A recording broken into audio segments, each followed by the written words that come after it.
When something is important enough, you do it even though flowers are not in your favor. How much of your personal fortune have you poured into this? $100 million. $100 million into something that you did not believe would work at the beginning. Yes. I also had sort of a slight existential crisis because I was trying to figure out what does it all mean? Like, what's the purpose of things? And I came to the conclusion that if we can advance the knowledge of the world, if we can do things that expand the scope and scale of consciousness, then we're better able to ask the right questions and become more enlightened, and that's really the only way forward.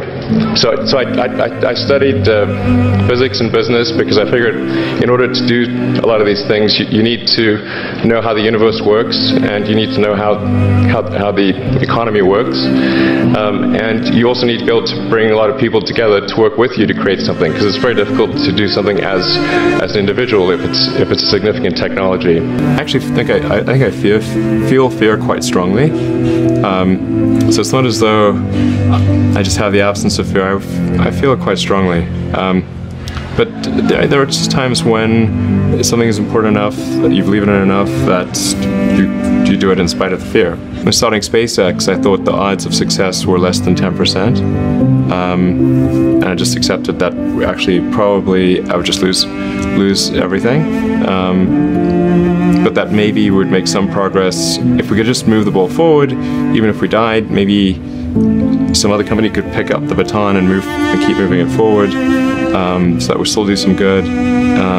Yeah, same with Tesla. I thought the odds of a car company succeeding were extremely low. I think successful entrepreneurs probably come in all sizes, shapes, and flavors. Coming to North America was my best idea, because I think these things would not have been accomplished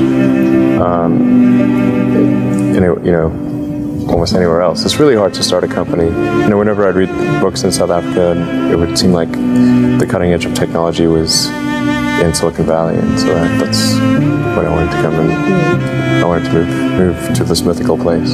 Looking ahead, I'd like to see humanity go beyond Earth and have people on Mars. That would be really great.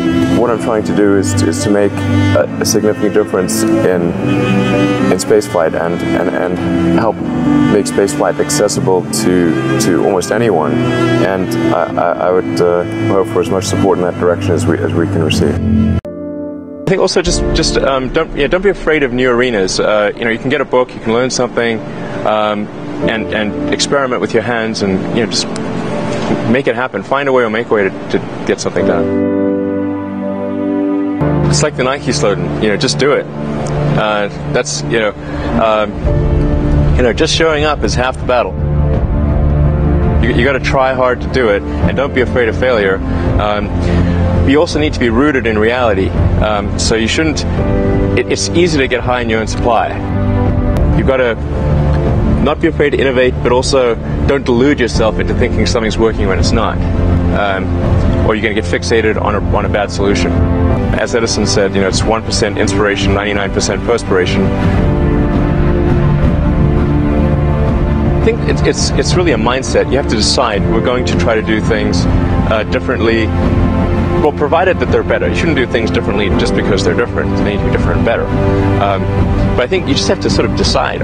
Let's think beyond the normal stuff.